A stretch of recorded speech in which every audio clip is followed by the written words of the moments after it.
Hola, soy Mario Mancera. Vamos a hablar hoy de estado de energía cero, bloqueo y etiquetado. ¿Qué es el estado de energía cero? Entonces es un procedimiento para evitar que cuando estamos realizando un trabajo de mantenimiento se activen partes en movimiento, se presenten descargas eléctricas, contacto eléctrico, paso o proyección de fluidos, se alcancen altas temperaturas, se proyecten partes o se liberen energías potenciales. Es importante que veamos la norma OSHA 29 CFR 1910.147. Ese estado de energía cero va enfocado ¿a qué? Va enfocado a las energías que utilizamos normalmente en la producción y en la parte administrativa de una empresa. Entonces vamos a tener la energía eléctrica, la energía hidráulica, la energía neumática y las energías potenciales que hablábamos. Existen otras energías también, pero nos vamos a referir específicamente a estas. Entonces veremos la energía eléctrica. Entonces normalmente la energía eléctrica llega por un transformador o por las subestaciones eléctricas que están ubicadas en la planta, a veces una, a veces varias, dependiendo de los procesos, del tamaño de la empresa, y pues vienen con las tres fases, R, S y T, tienen pues la línea neutro y la puesta a tierra. Estas fases R, S, T también se conocen como 1, 2 y 3, o como amarillo, azul y rojo, pero más técnicamente se dice RST. Todos pues hemos tenido algún contacto con la electricidad, más cuando hay energía estática y que acercamos la mano a alguna parte y sentimos que se hace un arco. Entonces ese arco se hace por una energía estática, que es una energía eléctrica.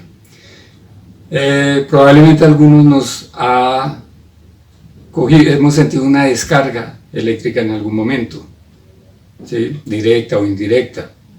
Entonces tenemos cierta familiaridad con la energía eléctrica. ¿Nos sirve para qué? Para el funcionamiento de máquinas, equipos, herramientas, para el funcionamiento del sistema lumínico de una empresa, de la casa, ¿sí? Entonces conocemos esa energía eléctrica. Nos sirve para sistemas de calefacción, sistemas de aire acondicionado, sistemas de ventilación, de extracción, de inyección de aire. Entonces hay muchísimas bondades que tiene la energía eléctrica, ¿sí? En la casa tenemos gran cantidad de elementos que funcionan con energía eléctrica. Pero también se pueden presentar descargas eléctricas, se puede presentar contacto eléctrico, fibrilación ventricular y puede sobrevenir la muerte por no tener unos protocolos adecuados para manejar esa energía eléctrica. Ese protocolo adecuado en el caso del estado de energía cero es hacer los respectivos bloqueos de esa energía eléctrica. Hablamos también de la energía neumática. La energía neumática simplemente la concebimos por el aire, en este caso un fluido que es gaseoso, que es el aire. Con un compresor aumentamos o lo comprimimos para tenerlo a presión, se acumula en unos dispositivos especiales y se distribuye a los diferentes procesos donde lo requerimos. Entonces hemos tenido la oportunidad de inflar la llanta de un carro, inflar la llanta de una bicicleta, muchas veces con la línea neumática que está en la estación de servicio o con las bombas que se utilizan para ello, las bombas manuales que venden para eso. Entonces así podemos inflar unos balones deportivos, como mencionaba, la llanta de un automóvil, y tenemos, digamos, ese contacto también con la energía neumática. Puede también ¿qué pasar? Que se proyecte ese aire a presión y nos ocasione lesiones. Más cuando se está inflando las llantas de un automóvil, ese aire ya va a una presión alta y se siente cuando se conecta y cuando se desconecta, se siente esa presión. Entonces quienes lo han hecho pues saben de lo que estoy hablando. Entonces se puede presentar una proyección que cause lesiones. Puede pasar también al sistema sanguíneo. Trabajadores que laboran en áreas con material particulado, que se ensucian pues el uniforme con ese material particulado, al final de la jornada algunos de ellos utilizan el aire, desconectan el aire y se aplican aire para limpiarse. El aire a presión sobre la piel puede pasar al sistema sanguíneo a través de los capilares. Entonces es una actividad que no se debe permitir. La energía hidráulica. Entonces es una energía que también nos va a permitir el funcionamiento de diferentes mecanismos y se hace por la compresión que se hace de fluidos, en este caso líquidos, y especialmente de agua y aceite. Entonces para el funcionamiento de bombas, de motores, pues son sistemas hidráulicos. Para que veamos algo, digamos que sea más afín a todas las personas, la energía hidráulica se utiliza también para producir energía eléctrica. Entonces hemos visto, así sean noticias, la imagen que estamos viendo ahí está mostrando que hay un flujo de agua, ese flujo de agua mueve un sistema rotativo a través de unos candilones y ese sistema mueve otros mecanismos que llegan a mover una turbina y esa turbina genera electricidad y pues hay unos acumuladores y luego pues una distribución de esa energía eléctrica. Entonces aquí se relacionan las dos. De hecho así funcionan las hidroeléctricas. Entonces hemos visto, así sea en televisión, noticias acerca de hidroeléctricas y vemos cómo hay grandes volúmenes de agua a alta presión que caen y van a caer sobre unos mecanismos que van a rotar, se van a mover y van a mover grandes turbinas para generar energía eléctrica. Entonces nos puede ocasionar también lesiones cuando, digamos, tenemos ese fluido de agua, de aceite por unos conductos y hay una fuga y eso está a presión, entonces pues nos puede ocasionar lesiones por la presión misma del agua o del aceite. Adicionalmente puede estar a altas temperaturas, entonces nos va a ocasionar también quemaduras. Hablamos ahora de la energía potencial. La energía potencial es una energía que está acumulada.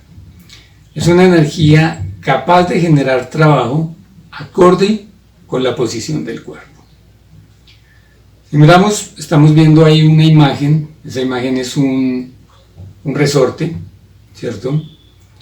Todos hemos tenido la experiencia de manejar un resorte. Hay esferos que tienen resorte para permitir el movimiento de la mina.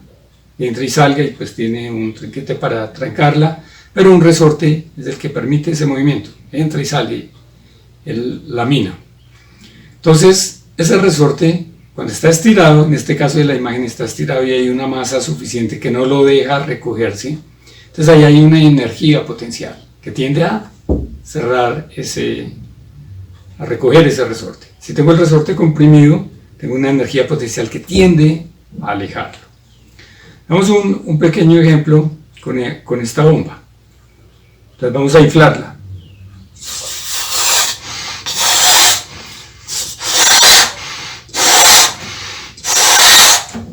Inflémosla ahí nomás. Entonces, ¿qué tenemos aquí? Una energía potencial. ¿Sí? Aquí hay aire a presión. ¿Sí? Dentro de esta bomba tenemos aire a presión, que eso sería una energía potencial. ¿Qué pasa si liberamos esa energía potencial? Es decir, liberarlas que suelto la bomba. No tiene nudo, entonces... Ahora, si tuviera nudo, está la energía potencial ahí también, ¿cierto? Cuando una bomba se revienta, ¿sí? Entonces, esa energía potencial que tenía se convierte en una energía cinética, ¿sí? Si yo suelto ahorita la bomba, esta energía potencial que hay acá, me va a permitir sentir el aire. Si la suelto así cerca a mí, voy a sentir el aire que sale a la presión, que es, en este caso pues es una presión baja, pero hay una presión. Entonces voy a sentir ese aire, ¿sí? Lo vamos a escuchar porque la bomba, el aire cuando sale se proyecta. Entre otras cosas, la energía neumática genera más ruido que la energía hidráulica, ¿sí? Entonces vamos a sentir ese ruido y vamos a poder ver la bomba que se desplaza, ¿sí? Simplemente soltemos. Entonces escuchamos el sonido, sentí algo el aire y pudimos ver que la bomba se desplazó. Esa es la energía potencial. Entonces tenemos una energía potencial, ya cuando se liberó se convierte en una energía cinética, ya hay un movimiento. En la energía potencial no hay movimiento. Veamos otros ejemplos. Tenemos un arco con una flecha, tensionamos la cuerda y ahí tenemos una energía potencial. Cuando soltamos la flecha, entonces esa energía potencial ya se convierte en una energía cinética también y se desplaza la flecha. Un objeto con posibilidad de caídas, ¿sí? Que puede ser un ser humano, es una energía potencial. Cuando hay cargas en suspensión, ahí tenemos una energía potencial, ¿sí? Y está relacionada con la energía gravitacional. Así que sabemos que la aceleración de la gravedad es 9,81 metros sobre segundo cuadrado, ¿sí? Entonces hay una relación ahí entre esas dos energías. Entonces esa energía potencial la podemos tener en las plantas, en los procesos productivos, y no verlas tan fácilmente como podemos ver una línea eléctrica, una línea de gas, una línea de aire, una línea con químicos. Entonces podemos tener ácido sulfúrico, clorhídrico, fosfórico, perclórico, podemos tener líneas de cloro, de hidróxido de sodio, entonces de agua potable, agua para contraincendios, ¿sí? Entonces podemos tener muchas posibilidades y las vemos y sabemos dónde bloquear esos sistemas en un momento dado. La energía potencial no es tan visible muchas veces.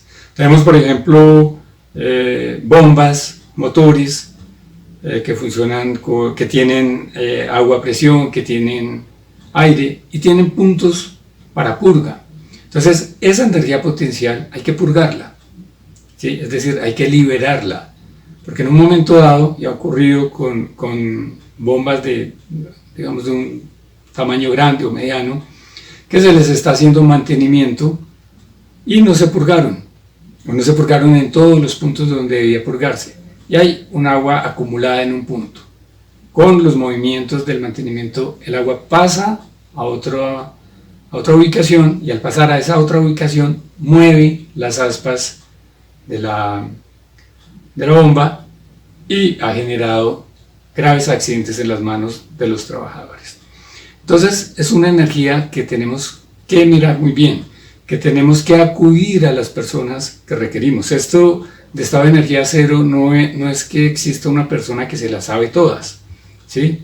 Porque haya alguien que sabe todo el procedimiento, pero se requiere la intervención de un grupo interdisciplinario para poder hacer un estado de energía cero adecuado. Entonces podemos requerir del mecánico, del eléctrico, de otras personas que hacen mantenimiento, para saber dónde están esos puntos de purga. Bien, ¿qué efectos? Digamos que ya algo hemos dicho, pero ¿qué efectos se pueden presentar por no aplicar un procedimiento de estado de energía cero adecuado? Pues puede haber golpes, puede haber fracturas, puede haber atrapamientos, puede haber amputaciones, se pueden presentar proyección de fluidos, proyección de aire, proyección de gas, proyección de sustancias químicas, de agua, ¿sí? puede ser agua residual, agua potable, agua contra incendios, se pueden presentar quemaduras, ¿sí? Descargas eléctricas. Entonces pueden presentarse una gran variedad de accidentes. Por eso es importante saber aplicar un estado de energía cero adecuado. Miremos los pasos para establecer un estado de energía cero. Entonces, como primera medida, vamos a determinar el alcance del mantenimiento que se va a realizar. ¿Qué es determinar el alcance de ese mantenimiento? Entonces es ver qué áreas vamos a afectar. ¿Dónde se va a hacer el mantenimiento? Lo voy a hacer en esta área, vamos a hacer en un laboratorio, en un taller, vamos a hacer en un equipo de producción, lo vamos a hacer en toda la planta. Entonces es determinar ese alcance. Y vamos a mirar también qué vamos a intervenir en esos sitios. Pues vamos a intervenir las líneas eléctricas, las líneas de aire, las líneas de sustancias químicas, las líneas de gas. Entonces, ¿qué vamos a intervenir para saber ese alcance? Debemos reunirnos con las personas involucradas, ¿sí? Hay que hacerlo por fases. Primero, pues nos reunimos únicamente las personas que estamos planeando todo ese mantenimiento, ¿sí? Entonces puede estar el jefe de producción, puede estar la persona de seguridad y salud en el trabajo, el líder de seguridad y salud en el trabajo, puede estar alguna persona de mantenimiento, ¿sí? Entonces vamos primero a organizar qué es lo que vamos a hacer. En la medida que vamos viendo qué vamos a hacer, entonces podemos requerir de otras personas, ¿sí? Entonces es un mantenimiento eléctrico, entonces necesitamos a tales eléctricos que laboran en la empresa, a tales mecánicos, ¿sí? Puede ser que necesitemos una persona externa. Entonces, todo eso tenemos que definirlo en esa planeación. Debemos detectar los puntos que requieren ser bloqueados y etiquetados, ¿sí? ¿Qué puntos tenemos que cerrar? ¿Qué válvulas hay que cerrar? ¿Qué circuitos hay que abrir? ¿Qué circuitos eléctricos hay que abrir? Entonces, todo eso lo vamos a definir en unos esquemas, en unos planos. Tenemos muchas veces que ir a la parte de física porque a veces los planos están desactualizados. Se hicieron mantenimientos donde se colocaron otras válvulas, otros circuitos y no aparecen en el esquema. Entonces todo eso hay que preverlo y hay que mirar todas las cosas con absoluto detalle. Debemos establecer qué equipos requieren purga y dónde están esos puntos de purga. Entonces ahí es importantísimo contar con las personas capacitadas para eso, las personas que utilizan esas máquinas y que conocen cómo se debe hacer el mantenimiento adecuado de esos equipos. Si no sabemos, tenemos que recurrir al proveedor para que nos indique, pero no podemos correr el riesgo de no hacer una purga por desconocimiento. Definir responsabilidades. Es un punto súper importante. Las responsabilidades es mejor que sean las mínimas necesarias para cada persona, ¿sí? Entonces es decir, va a haber alguien que es responsable de todo. El líder es responsable de todo el proceso de estado de energía cero, bloqueo y etiquetado. Pero esa persona pues delega funciones a otros. Entonces mi responsabilidad, por ejemplo, es tengo que cerrar la válvula 35, 29 y 8, ¿sí? Tengo que bloquear esas válvulas, ¿sí? Tengo que colocar los dispositivos de bloqueo, el candado, la tarjeta, y tengo que llevar la llave a la caja de seguridad. Y eso es lo que voy a hacer. Tengo que saber que al hacer eso, una vez lo haya hecho, no quiere decir que ya puedo hacer mi trabajo de mantenimiento, sino que tengo que esperar que todo el proceso de bloqueo y etiquetado se lleve a cabo por todas las personas que lo están haciendo. ¿Qué tenemos que hacer? Determinar qué áreas deben estar informadas. Entonces, voy a hacer un mantenimiento en un laboratorio y un taller, pero tengo que saber, al cortar ciertos suministros, de acuerdo a la ubicación de las válvulas, de los interruptores, de los mecanismos que existan para esos bloqueos, qué otras áreas se van a ver afectadas e informarles con suficiente anticipación para que puedan reestructurar, reprogramar sus actividades adecuadamente, de la mejor manera posible, ¿sí? Tenemos que determinar también permisos de trabajo. Aquí estamos hablando de estado de energía cero. Hablábamos que una carga en suspensión ya es una energía potencial, ¿cierto? Entonces tenemos que elaborar o definir, qué permisos de trabajo necesitamos para alturas, para espacios confinados, para trabajo en caliente. Entonces todo eso debe quedar determinado, planeado, para que después se pueda ejecutar. Establecer el proceso de inicio, de ejecución y de finalización de ese proceso de estado de energía cero. Para ese inicio vamos a hacer una planeación PHBA. Entonces, ¿qué vamos a planear? ¿Qué se va a hacer? ¿Qué vamos a verificar de ese bloqueo y etiquetado? Y qué ajustes realizamos después ya como una retroalimentación. Y de la misma manera durante la ejecución y al finalizar.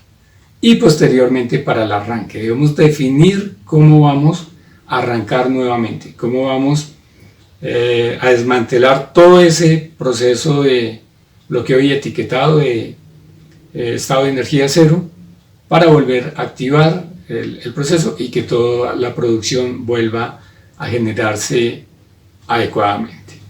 Los elementos del sistema de bloqueo y etiquetado son los que estamos viendo ahí. Ya tenemos un sistema de bloqueo que lo estamos representando por el círculo rojo.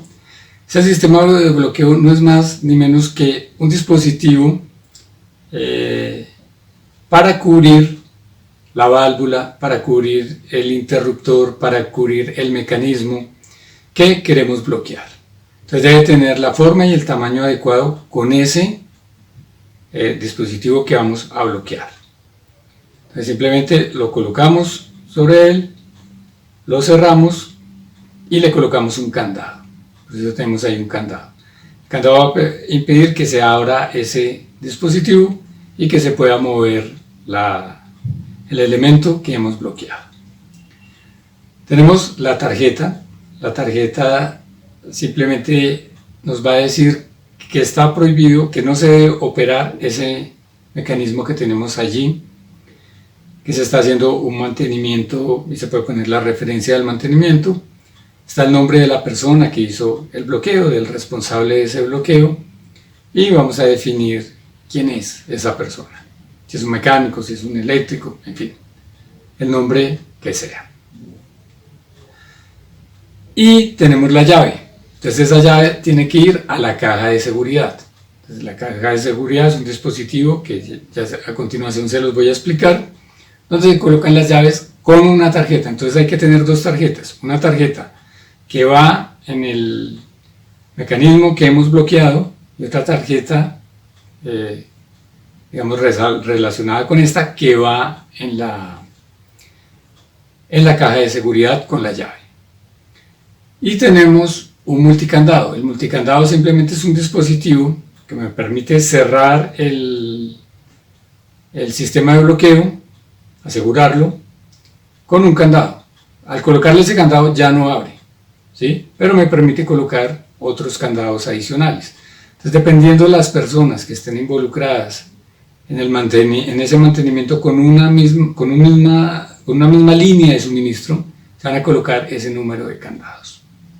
Entonces, eso nos va a permitir hacer un bloqueo seguro.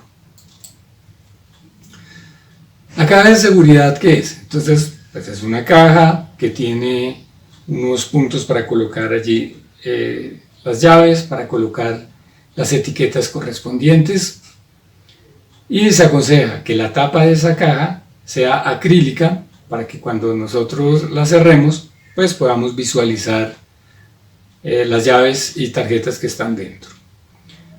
Tiene un candado pues para cerrar esa caja y consecuentemente pues hay un responsable de esa caja, la persona que cuando cierra esa caja pues está garantizando que no se va a abrir y que todos los bloqueos que se han hecho hasta ese momento pues no van a sufrir ninguna alteración. Entonces, esa persona responsable de la caja, a veces es bueno que sean dos, yo aconsejo que sean mínimo dos, pero dependiendo de la complejidad de la parada que exige el mantenimiento, puede haber 3, puede haber 4 personas encargadas de eso. Ahora, el número de cajas que vamos a colocar va acorde con el tamaño de ese mantenimiento, acorde con las líneas que estamos bloqueando y qué sitios están afectando. Cuando un trabajador lleva la llave y la tarjeta de la caja de seguridad, les digo, la caja está abierta, la pongo ahí y me voy. No, tiene que haber un procedimiento, tiene que quedar escrito que evidentemente se coloca allí la tarjeta con su llave, que la colocó tal persona, y debe haber un registro de eso. Si a veces hay accidentes que pueden ser graves, que pueden ser mortales, y cuando se va a hacer esa revisión hay que tener todo adecuadamente documentado para poder sustentar los diferentes momentos de ese estado de energía cero. Entonces eso debe quedar allí consignado. Y no, es decir, el hecho que yo puse mi llave o mis llaves, porque puede ser que yo bloqueé 5 líneas, porque todas las 5 llegan a mi equipo al que yo le estoy haciendo mantenimiento, debo tener una llave, tener un sistema de bloqueo por cada línea que interviene en mi equipo, que llega a mi equipo. Entonces hay 4 suministros, tengo que tener de esos 4 suministros el candado en los puntos de bloqueo. Hay un punto de bloqueo, entonces uso el multicandado y allá estoy poniendo mi candado para asegurar que no se puede volver a activar esa línea si yo no he retirado mi candado. Esa es la seguridad que va a tener cada trabajador. Veamos ahora un ejemplo de bloqueo y etiquetado. Tenemos ahí, estamos representando una línea de un suministro. Ese suministro es un fluido que puede ser líquido, que puede ser gaseoso. Entonces podemos tener ahí, por ejemplo, dióxido de carbono, podemos tener aire, podemos tener una sustancia química, entonces podemos tener ahí cloro, ácido clorhídrico, perclórico, fosfórico, ¿sí? Podemos tener gas, podemos tener un aceite, podemos tener agua residual, agua potable, agua contra incendios. Entonces, dependiendo, tenemos una línea ahí. Está la ubicación de las válvulas. Está la ubicación de los sitios a donde llega cada suministro, que es lo que estamos representando con la letra A, B, C, D hasta G. Entonces, estamos representando ahí un área, puede ser incluso un equipo, puede ser un laboratorio, es decir, el sitio a donde llega el suministro y requerimos, acorde con ese mantenimiento, cortar ese suministro. Están las flechas, siempre que hay válvulas, tienen que estar direccionadas, es decir, en el ducto tiene que estar marcado con una flecha la dirección de ese fluido. Porque cuando yo voy a cerrar una válvula, entonces tengo que saber, si yo tengo una válvula acá y otra válvula allí a 20 metros, tengo que saber cuál de las dos es la que cierro para que mi proceso se le corte ese suministro, ¿sí? Porque si la corto después, pues no, la tengo que cortar antes de que entre a mi área.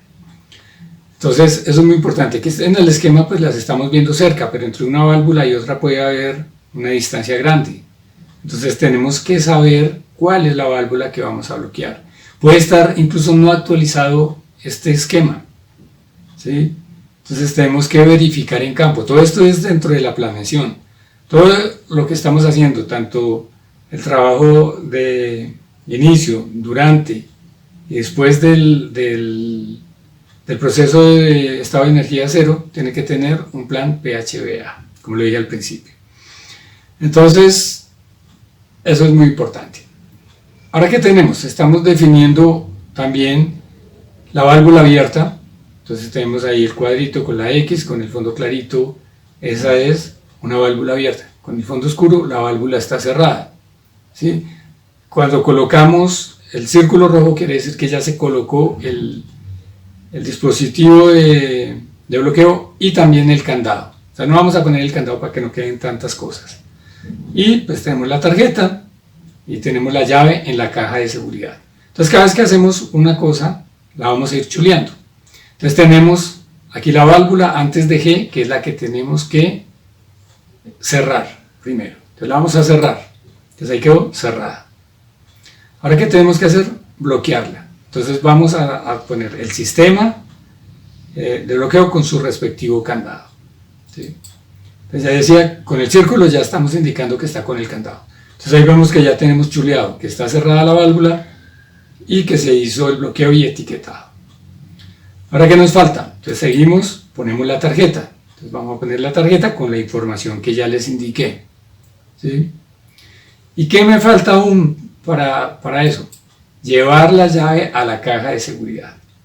Ya hice todo ese proceso, lo hice con todas las líneas que lo tenía que hacer. Si mi responsabilidad era cerrar la válvula, la cerré. Si no tenía esa responsabilidad, simplemente coloco mi candado en el multicandado. Vamos ahora a otro ejemplo. Entonces vamos a hacer un trabajo de mantenimiento en el área E, o en el equipo E, lo que sea. ¿Sí? Tenemos este plano. Pero ahora resulta que cuando hicimos este trabajo, entonces, o esta planeación, nos hablaron de la válvula que está enseguida de la línea principal. Entonces tenemos la línea principal que va directamente hasta G y nos dijeron que esa era la válvula. Ahorita no nos vamos a ir en el paso a paso, sino vamos a cerrar, bloquear y etiquetar, colocar la tarjeta y llevar la llave a la caja de seguridad en un solo paso. ¿Sí? Simplemente porque vamos a ver otras cosas. Entonces en el paso anterior ya vimos, o en el ejemplo anterior ya vimos el paso a paso. Entonces lo vamos a hacer de una vez. Entonces, ¿qué pasó? Cerramos esa válvula, la bloqueamos, la etiquetamos, llevamos la llave al lugar donde están las cajas, la caja de seguridad. ¿Sí?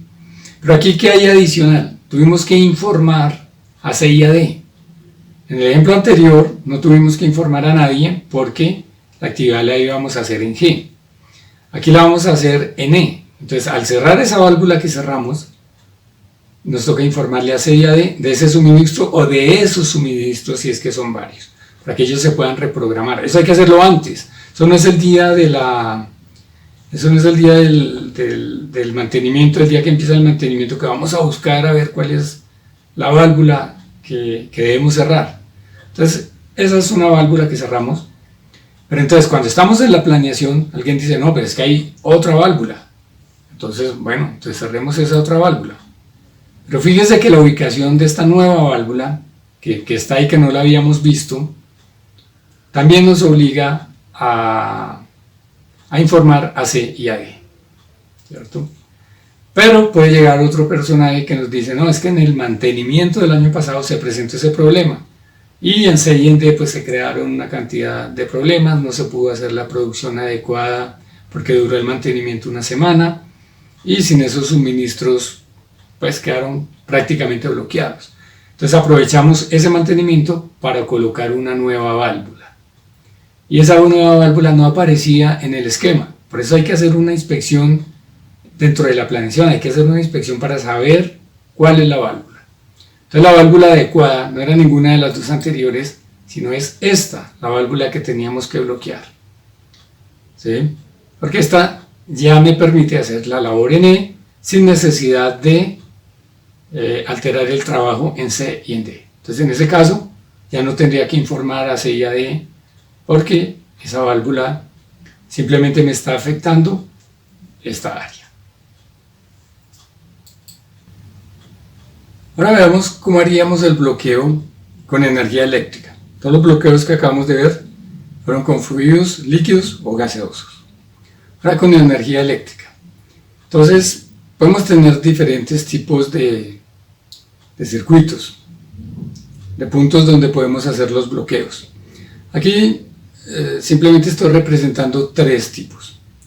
Entonces uno, encontramos unos dispositivos que se llaman mecanismos.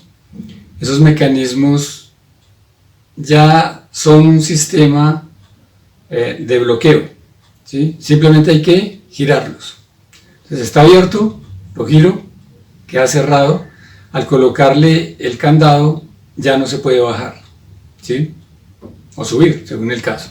En este caso estamos hablando que está cerrado si está abajo, está abierto el circuito si está arriba. Entonces abrí el circuito, coloco el candado y ya no se puede bajar. Entonces quedó asegurado.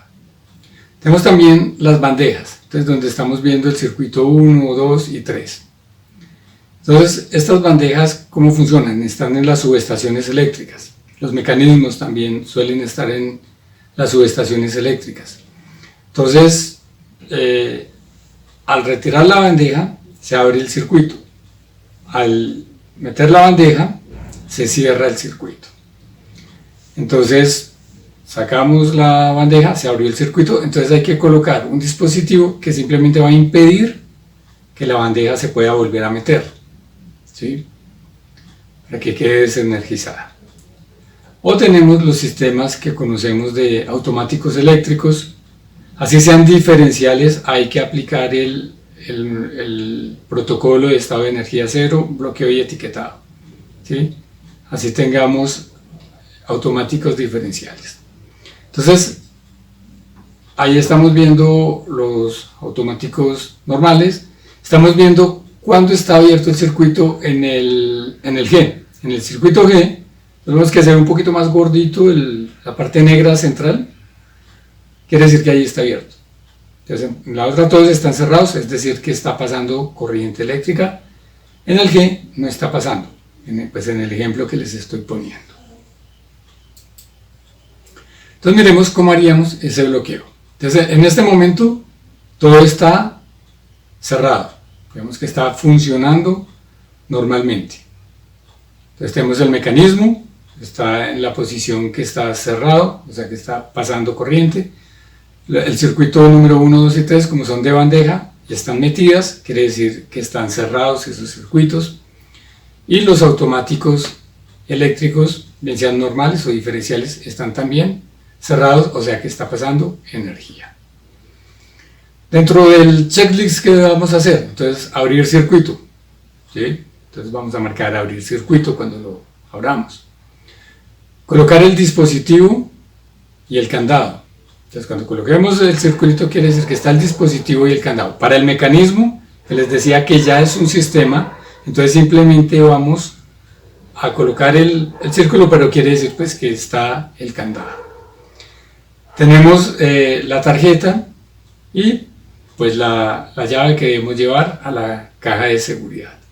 Y la parte de informar.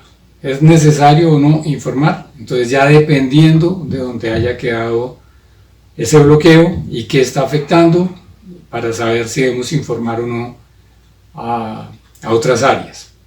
Y para que se reprogramen, hay que hacerlo, ya les expliqué, con anterioridad. Entonces aquí, como ya hicimos, es similar al de los fluidos. Entonces simplemente veámoslo. Entonces en el primer caso, en el del mecanismo, recuerden, el mecanismo estaba así, estaba cerrado. Lo abrí, coloqué el candado, entonces ya no se puede cerrar, porque tiene el candado, el mecanismo impide que se pueda cerrar, tiene la tarjeta, ¿sí? Para la bandeja, entonces ya se colocó el dispositivo y la tarjeta, entonces impide que se pueda cerrar la bandeja. Y en el automático eléctrico, en este caso en el G, entonces se abrió el circuito, se colocó el dispositivo de bloqueo con su respectivo candado y con la tarjeta, ¿sí? Y la llave se llevó a la caja de seguridad. Ahora, ¿hay que informar o no? Entonces tenemos que revisar toda la línea eléctrica, a qué áreas llega esa línea eléctrica.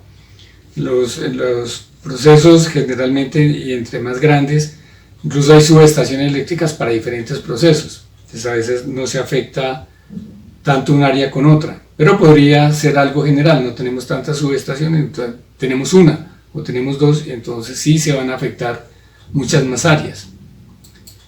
Entonces en ese caso, informar, entonces tenemos que informar a esas áreas, informar antes, recuerden que no es el día que hacemos el procedimiento, sino antes.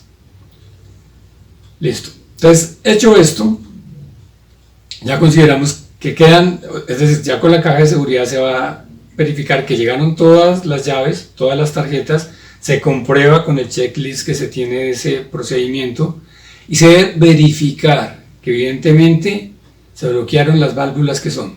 Ojo con esto porque es que cuando no hay complejidad es muy fácil decir esta es la válvula, pero cuando hay sistemas complejos donde tú tienes acá una válvula, otra acá, otra aquí, y entonces en el plano y es difícil, y si el plano estaba al derecho o al revés o para cómo estaba orientado, entonces no es tan fácil. Entonces es conveniente ir antes, determinar interdisciplinariamente cuál es la válvula, ¿sí? Podríamos hacerle incluso una marca para que el día que ya toque ejecutar esa labor, podamos con esa marca saber, es esta válvula, ¿sí? Y posteriormente retirar esa marca, ¿sí? Bien. Recordemos las 5 reglas de oro para la parte de energía eléctrica. Entonces, las 5 reglas de oro, ¿cuáles son? Entonces, la primera, abrir visiblemente todas las fuentes de tensión, ¿sí? La segunda, enclavar, bloquear y etiquetar para que no se energicen accidentalmente, ¿sí? La tercera, verificar la ausencia de tensión. O sea, no obstante, se hizo todo lo anterior, hay que verificar la ausencia de tensión. Esto nos aplica para todo lo demás. Hay que verificar que los bloqueos que se hicieron son los adecuados y son donde se tenían que hacer, ¿sí? Entonces no es tan fácil identificar distinguir una válvula de otra porque están muy cercanas, porque los equipos son complejos, hay muchos elementos, ¿sí? Muy bien. La cuarta, entonces, es poner en cortocircuito y aterrizar a tierra todas las posibles fuentes de tensión. Y en quinto lugar tenemos delimitar, señalizar y demarcar el área. Esto también aplica para todo. Es decir, cuando se hace una parada para hacer un proceso de mantenimiento, hay que delimitar todas las áreas, señalizarlas, demarcarlas y no permitir el ingreso de personas ajenas al mantenimiento. Eso es súper clave. Ejecución y fin de mantenimiento. Entonces, ¿qué tenemos que hacer allí?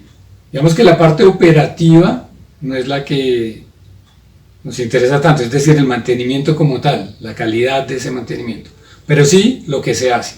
Entonces, en esa ejecución, mientras se está haciendo ese mantenimiento, tenemos que supervisar las diferentes áreas, ¿sí? ¿Supervisarlas para qué? Para ver que efectivamente esos bloqueos que se hicieron fueron los adecuados. Podría tener que reestructurarse algo si quedó algo mal. Tendríamos que rápidamente volver a cambiar el bloqueo, ¿sí? Si es que hubo una equivocación. Entonces hay que supervisar eso.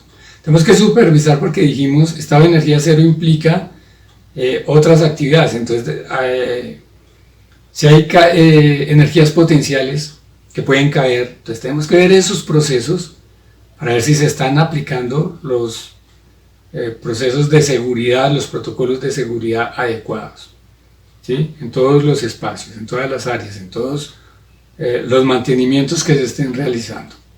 Hay que supervisar. Y pues controlar esos nuevos peligros y riesgos que se presentan ya en la ejecución de las labores. Mantenimientos que son complejos, ¿sí? Mantenimientos donde puede haber 300 personas haciendo diferentes cosas en una caldera, por ejemplo, una caldera de 11 pisos. Entonces, ahí la situación es compleja. Bien, y tenemos que controlar esos riesgos. Tiene que haber una persona o varias personas que están haciendo esa supervisión. evaluando nuevos riesgos que se puedan presentar. Luego, ¿cómo hacemos la activación de energías y arranque? Entonces ya vemos el proceso y se finalizó el proceso. Entonces empezamos ahí. Tenemos que verificar que realmente todos los procesos de mantenimiento finalizaron. Todas las llaves se han entregado. Entonces empezamos a entregar las llaves, pero antes tenemos que verificar. Entonces se hizo diferentes mantenimientos, ya se acabaron de hacer esos mantenimientos. Y no es simplemente que se hizo el mantenimiento como tal, se cambió el empaque que se iba a cambiar, se cambió la parte que estaba desgastada, en fin, lo que sea que se haya hecho, sino que debemos verificar que todo volvió a quedar como estaba, es decir, aparte del mantenimiento obviamente, que si había un resguardo, ese resguardo se volvió a colocar, que si había un sistema de enclavamiento, ese sistema de enclavamiento volvió a quedar y está funcionando, que si se retiraron unos elementos que tenían un micro switch para activar o desactivar en un momento dado unos mecanismos, está funcionando adecuadamente. Porque si no pasaríamos de haber estado en un proceso donde aplicamos todo el estado de energía cero, toda la seguridad de bloqueo y etiquetado, y estamos fallando porque estamos dejando al operario que va a entrar a trabajar con unos riesgos que se pueden desencadenar, con unos peligros que se pueden desencadenar en unos riesgos graves. Entonces, esa verificación es muy importante. Cuando se ha hecho esa verificación, se empiezan a entregar las llaves con la tarjeta, para que esas personas vayan, desbloqueen y abran nuevamente esos suministros que se habían cerrado. Muy bien. ¿Qué es lo más importante acá? Que nadie empiece a operar una máquina antes que una persona autorizada y responsable, la que se haya definido, de esa autorización. Es decir, yo no puedo empezar a manejar mi máquina, a operarla, a arrancarla, porque llegó una persona y dijo, oiga, que ya se levantó, ya retiraron los candados y están abriendo las válvulas, ya podemos empezar. Ya en cualquier momento se vuelve a activar todo. Hay que esperar, y hay que esperar por muchos motivos. Que puede que un suministro ya se haya activado, pero otro no. ¿Sí? Y entonces va a haber una mala operación. Pero hay algo aún más grave que es, y sucede con la parte eléctrica.